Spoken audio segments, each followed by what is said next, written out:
عثمان بن طلحہ سے حضور نے فرمایا دروازہ کھولو، کعبہ دیکھنا ہے۔ عثمان کہنے لگا میں ساری دنیا کو دکھاؤں گا، آپ کو نہیں دکھاؤں گا۔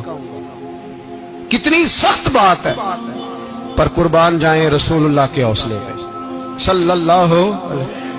عثمان کہتے ہیں میں نے یہ بات کی تو نبی پاک مسکرانے لگے، اور میں اچھا نہیں دینی تو حضور نے نا مسکرا کے اور میری کمر پہ تھپکی دی، فرمایا اچھا یاد رکھنا یہ چابی میں تجھ سے لے لوں گا، اور جس کو میرا دل کرے گا میں اس کو دوں گا۔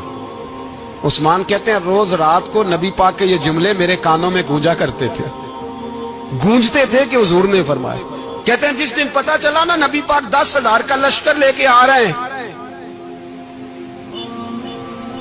تو ابو سفیان میٹنگیں کر رہے تھے، مکے کے سارے سردار تیاری کر رہے تھے، اور میرے کانوں میں ایک ہی لفظ تھا کہ حضور نے فرمایا میں چابی لے لوں گا، پھر جس کو میں چاہوں گا اسے۔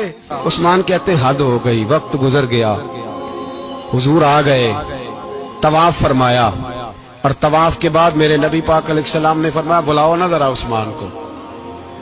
عثمان کہتے ہیں میں چابی لے کے آیا تو دوسرا جملہ کوئی نہیں۔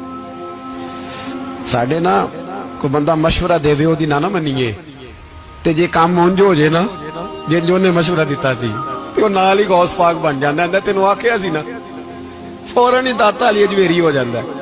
وہ کہندے تینوں پتہ نہیں میں کڈا ولی اللہ، تینوں میں آکھیا سی میں انج نہ کر، اور بندہ پریشان ہوتا ہے کام الٹ ہو گیا، اور لاگوں آکھی جاندا ویکھو جی میں تے تانوں پہلو ہی آکھیا جی۔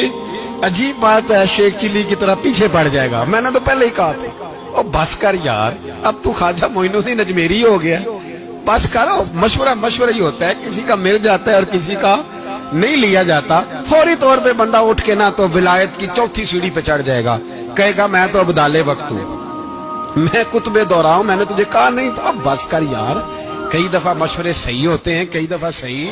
نبی پاک صلی اللہ علیہ وسلم کی احد کے دن خواہش یہ تھی کہ اندر رہ کے لڑنا ہے۔ جوان صحابہ نے کہا باہر جا کے لڑائی کرنی ہے، حضور نے باہر جا کے جنگ کی، بظاہر مسلمانوں کو شکست ہوئی۔ حضور نے ایک دفعہ نہیں کہا کہ میں نے تمہیں کہا نہیں تھا اندر رہنا ہے، بس ہو گیا جو ہو گیا۔ اب اس میں فٹافٹ اگلے کو حوصلہ دو، کوئی حرج نہیں یار۔ نبی پاک سب بولیے صلی اللہ علیہ وسلم، میرے حبیب پاک علیہ السلام نے نا کہا عثمان کو بلاؤ۔ عثمان آئے تو عثمان کہتے میں نے چابی دی تو میں تیار تھا کہ اب میری بات ہوگی اور رسوائی ہوگی، لیکن کہتے ہیں قربان جائیں مصطفیٰ نے تو یہ جملہ بھی نہیں کہا کہ میں نے تجھے کہا نہیں تھا، یہ بھی نہیں کہا۔ حضور نے چابی لی، کعبے کے بت صاف کیے، نماز پڑھی، واپس آئے، فرمایا عثمان میرا وعدہ تھا تیرے ساتھ کہ جس کو میں چاہوں گا چابی دوں گا، یہ لو چابی میں تجھے ہی دینا چاہتا ہوں، لے لو رکھ لو۔ عثمان کہتے ہیں وہ چابی نہیں میرے طرف آ رہی تھی، میری طرف ایمان آ رہا تھا، وہ چابی نہیں آ رہی، ایمان آ رہا تھا میری جانب۔ کہتے ہیں میرے ہاتھوں میں چابی آئی اور میری زبان پہ کلمہ توحید جاری ہو۔